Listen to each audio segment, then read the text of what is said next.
માન્ય અધ્યક્ષ શ્રી, આપણા મારફતે ટાઈમ્સ માન્ય મંત્રી શ્રી પાસે જાણવા માંગુ છું કે છોટાઉદેપુર જિલ્લામાં સ્વૈચ્છિક સંસ્થા સંચાલિત ગ્રાન્ટ ઇન એડ છાત્રાલય યોજના અંતર્ગત છેલ્લા 3 વર્ષમાં કેટલી નાણાકીય જોગવાઈ કરવામાં આવી અને વર્ષવાર આ યોજનાનો કેટલા વિદ્યાર્થીઓને લાભ આપવામાં આવ્યો? માન્ય અધ્યક્ષશ્રીએ માન્ય મંત્રી પાસે જાણવું છે. માન્ય અધ્યક્ષશ્રી, વર્ષ 2023-24માં 128 કરોડ રૂપિયાની માતબર રકમ આ યોજના હેઠળ વાપરવામાં આવી અને જેમાં કુલ 5,06,087 વિદ્યાર્થીઓને લાભ આપવામાં આવ્યો.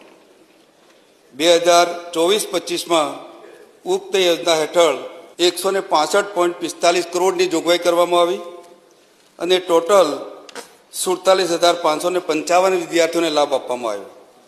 માન્ય અધ્યક્ષશ્રી, 2025-26માં ઉક્ત યોજના અંતર્ગત 111.38 કરોડની જોગવાઈ કરવામાં આવી અને એમાં કુલ વિદ્યાર્થીઓ 56,453 વિદ્યાર્થીઓએ લાભ લેવામાં આવ્યો. માન્ય અધ્યક્ષશ્રી.